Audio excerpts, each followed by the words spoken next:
अंजनगाव सुर्जी शहरातून एक मोठी बातमी समोर आली आहे।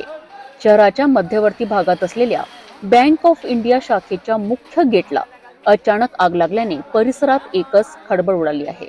आग लागताच कुसुम प्लाझा मार्केट परिसरात अफरातफर माजली। घटनास्थळी फायर ब्रिगेड आणि पोलिसांनी तातडीने धाव घेत आग आटोक्यात आणली। सुदैवाने या घटनेत कोणतीही जीवितहानी झाली नाही। अमरावती जिल्ह्यातील अंजनगाव सुर्जी शहरातील बँक ऑफ इंडिया शाखेत सायंकाळी सुमारे 8 वाजताच्या सुमारास अचानक आग लागल्याची घटना घडली। शहराच्या मध्यवर्ती भागातील कुसुम प्लाझा मार्केटमध्ये असलेल्या या बँकेच्या मुख्य प्रवेशद्वाराजवळ अचानक धूर आणि ज्वाळा दिसून आल्यात। आग लागल्याची माहिती मिळताच परिसरातील व्यापारी आणि नागरिकांनी तत्काळ सुरक्षित ठिकाणी धाव घेतली आहे। काही क्षणातच संपूर्ण परिसरात भीतीचे वातावरण निर्माण झालेत। घटनेची माहिती अंजनगाव नगर परिषद फायर ब्रिगेड आणि पोलिसांना देण्यात आली। सूचना मिळताच अग्निशमक दलाचे जवान घटनास्थळी दाखल झालेत आणि युद्ध पातळीवर बचाव कार्य सुरू केलेत।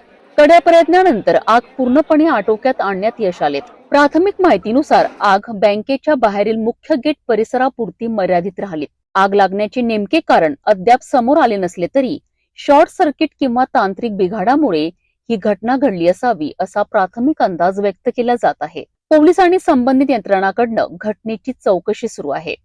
या घटनेत कोणतीही जीवितहानी झाली नसून मोठी दुर्घटना टळल्याने नागरिकांनी सुटकेचा निश्वास सोडला आहे। अंजनगाव सुर्जीतील बँक ऑफ इंडिया शाखेच्या मुख्य गेटला लागलेली ही आग वेळीच आटोक्यात आल्याने मोठा अनर्थ टळलाय। आग लागण्यामागील नेमके कारण काय याचा शोध आता तपास यंत्रणा घेत आहेत।